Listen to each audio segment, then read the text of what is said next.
What kind of tool are you utilizing to make those short videos? Is it a combination of different types of technology tools, or have you found That's a a great go-to? question.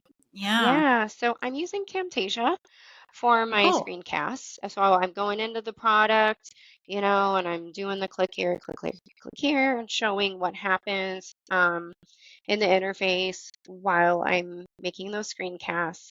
And then for the audio, AI sounds much better than I do and doesn't make mistakes. So I use Synthesia for that. And actually, I'm importing my Camtasia videos into Synthesia. So I have the audio, I have the video, I can do call outs in there, pointing at and highlighting certain things. And then part of the project is this also a translation project. So I'm creating them in English and then I'm creating them in Spanish for my Puerto Rican friends. So I can do that with a push of one button in Synthesia. That's pretty cool. Wow, that's neat.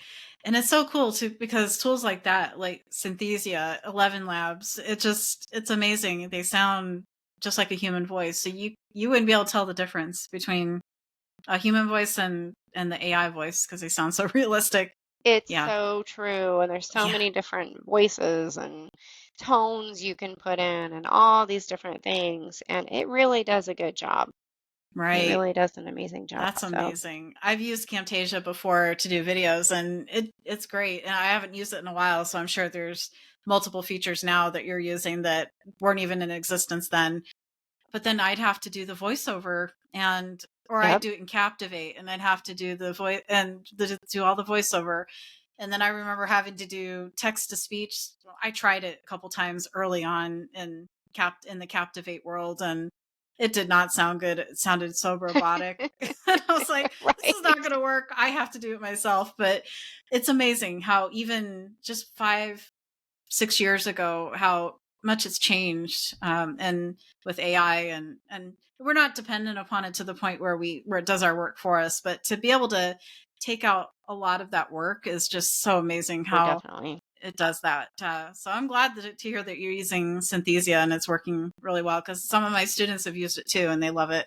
So it's great to hear that it's working for you and you're able to make use of it in a great way. So yeah, I like that. Definitely. Because I'm the same way.